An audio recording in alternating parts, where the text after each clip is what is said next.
So I'm at one of my favorite beaches today, and I guess we should talk about it.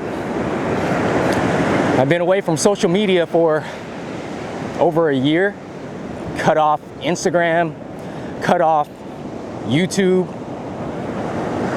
cold turkey completely. And so that's what we're here to talk about today. And I'll tell you guys why and tell you guys what I've been up to.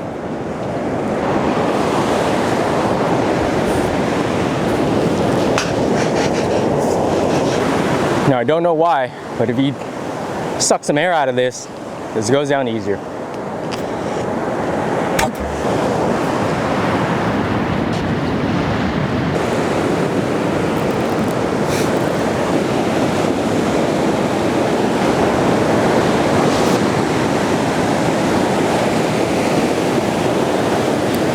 So I'm at one of my favorite beaches here, and I thought it was a really good time to have an open dialogue about where I've been, why I just up and left social media.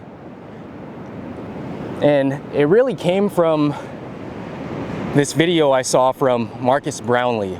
You might know him, very successful content creator for YouTube, makes a lot of tech review videos, a lot of car review videos, multi-million subscriber count. And he made a video about how creators nowadays, very successful ones, not like me, you know, I have about 95,000 subscribers, but these are content creators with millions of subscribers that are now quitting YouTube. And he made a video about that, and that video really motivated me to make this video today. And I've been thinking about this for a long time and decided to do it, and what better place to do it than right here at one of my favorite beaches. And I have this entire beach to myself, which is what I love about this. I love being out here, love being alone, having some alone time, and really just enjoying nature and just being present, you know? I think a lot of that is missing nowadays. So like I said, I watched this video by Marcus Brownlee, and it really motivated me to make this video. And he made this analogy about content creators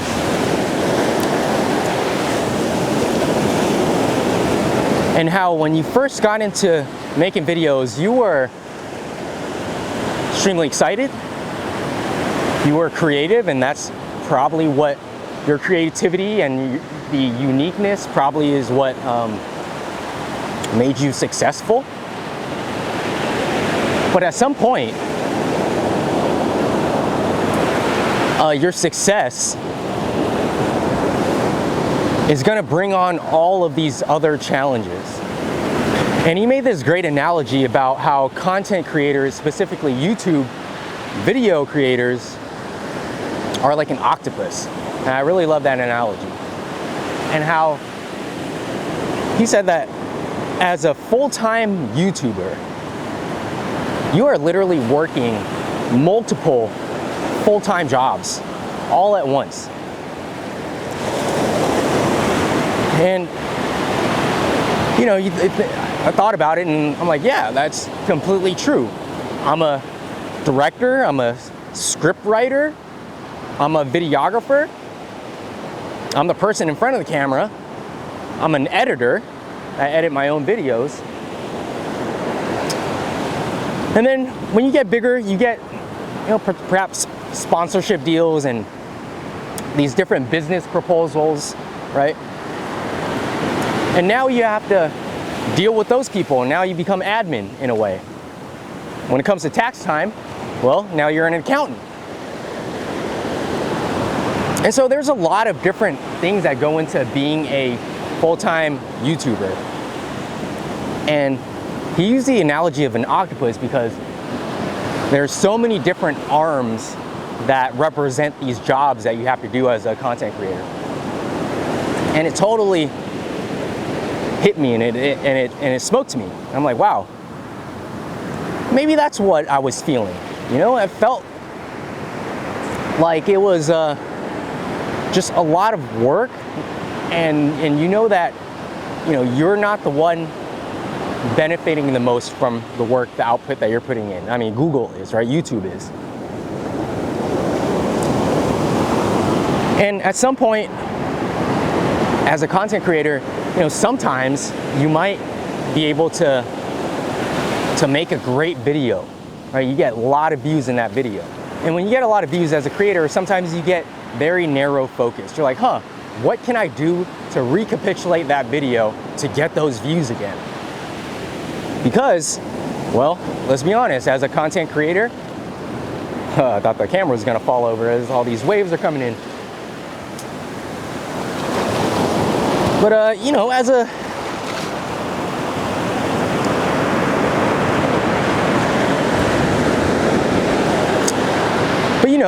a creator, those views ultimately translate to revenue. And that's how you, if you're a full-time YouTuber, yes, this is how you make a living, right? And so yes, you, in a way, you do want to chase those views, but you know, then you start thinking about all right, what's the algorithm here for YouTube? You've always heard about content creators. All right, what's the algorithm? What do you think it is? What do you think that YouTube wants to see? What do you think YouTube is trying to promote? And then you kind of get lost. You kind of lose sight of that creativity that, you know, that brought you here in the first place. So that was definitely something that was really big for me. And he made this other analogy of essentially us being on a treadmill. As a creator, we're always chasing. You're always on the move. And to be honest, you can't really stop. You never stop. I mean, you have to keep creating to make that revenue, right? So you're always running, and you're chasing that carrot on a treadmill, and you'll never get the carrot. But everyone has their own pace, and you know, it depends on how fast you want to run. And at some point, I felt like that was just unsustainable for me. For those that don't know me, you know, I'm Philosophy D. I like to make videos outdoors. I love nature. Oftentimes make fishing videos, catch and cook videos, foraging videos. But the reason why I made the channel in the first place was to really have a good balance in my life. That's my philosophy in life, has always been about balance. And so when I started this channel, I was in the middle of my PhD program. I was in grad school. And for anyone that knows about grad school, you know, it's a lot of work. You're in the lab all the time, right? And so this was a great way for me to find that balance. And I loved learning about videography. I loved being creative. I love these camera tricks that I used to do, editing. And so that was all very fun for me. But at some point, it became overwhelming. And at a point in my life, I really had to make a decision. I was at an inflection point.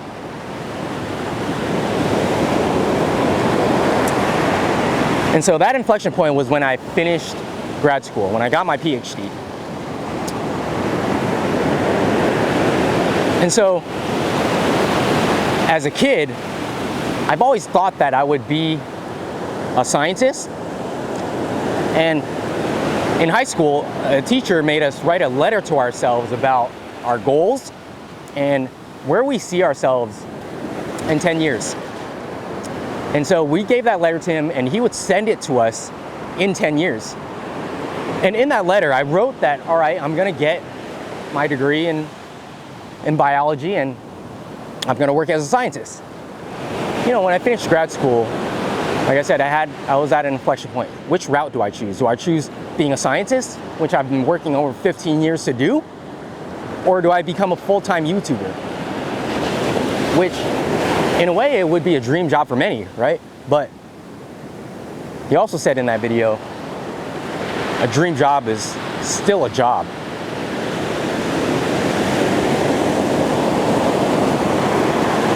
And so I really have to think about that and think about where I dedicated my time.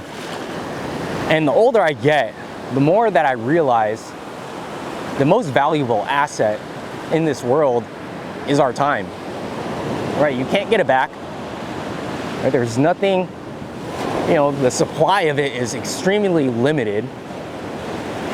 It's a fixed amount in which you never know when it's going to expire. And so I have to think about whether or not it's worth my time, to be honest, to keep making these videos if I wasn't going to pursue it full time.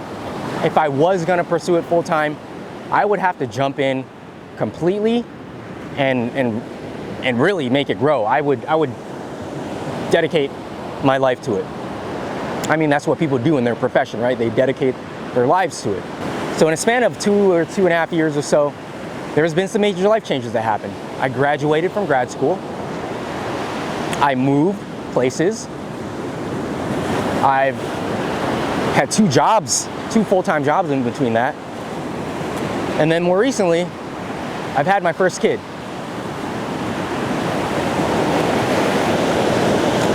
And so now I really have to think about how I want to allocate my time and think about, where I want to put my time. And I've decided that YouTube can take a back seat for now. I still enjoy fishing. I'm still out here fishing. If you've seen me, I've still gone different places to fish. Everything I do is still the same, except I'm just not making videos. I kind of miss it in a way. That's part of the reason why I'm making this video. But also, I didn't miss that I had to carry a 50-pound backpack a mile to get to this beach. that I didn't miss. But at the same time, when I was making videos,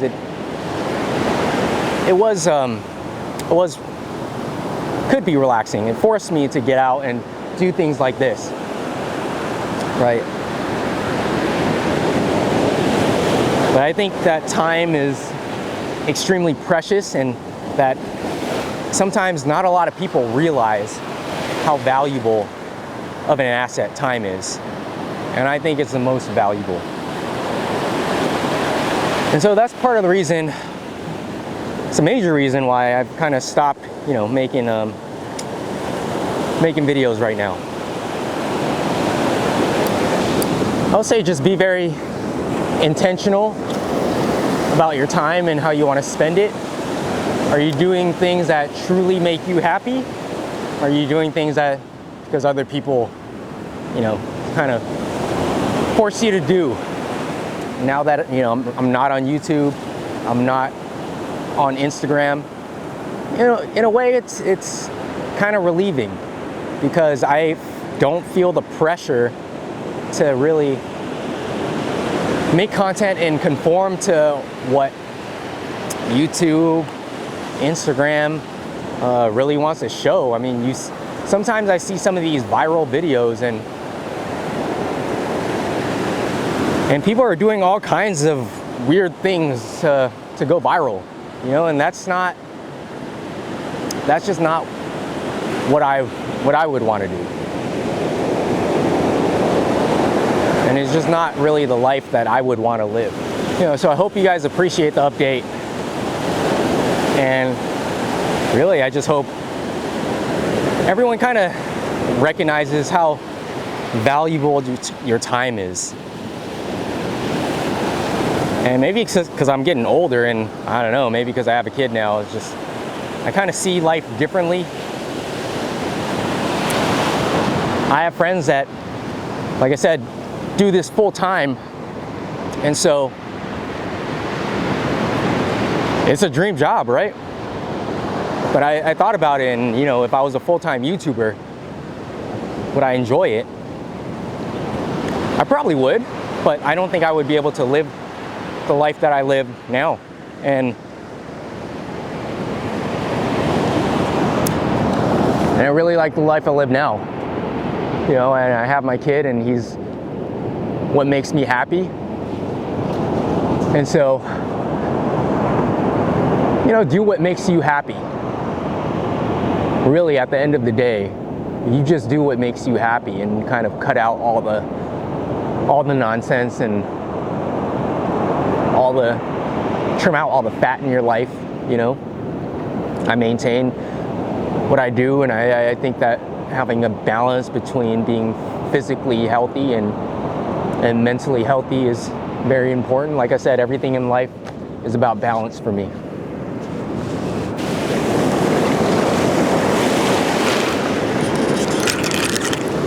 Yep, okay.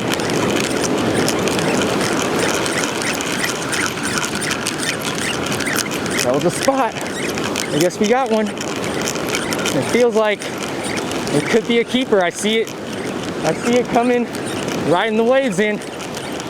Oh yeah, we're going home with some crab today. Oh yeah. Oh yeah, come on. Oh, that's a keeper. That's a keeper. Oh yeah, that's a keeper. Woohoo! Look at that guy. Woohoo! Found the spot. That's a keeper if I've ever seen one. Now that is a nice, healthy male Dungeness crab right here. This is this is almost a 7-incher. This is great. A big jumbo. Nice male. Yeah, this one's coming back for dinner. Oh, well, you know, it's early. Do what you love, right? This is what I love doing. And I'm gonna keep doing it. Look at this. Miles and miles of coastline. I haven't seen a single person. I have this whole beach to myself. Drove, woke up at 6 a.m., drove a few hours just to get this, and I don't mind it at all. So if there's one thing that you could learn from this video, is that I hope you're reminded of how precious time is, and I hope you're intentional with your time, dedicate time to things that really make you happy. So I'm gonna keep fishing this entire beach, and I'm probably just gonna put the cameras away because, you know. So, peace and happiness. I hope you're more intentional with your time. Take care, guys. Bye.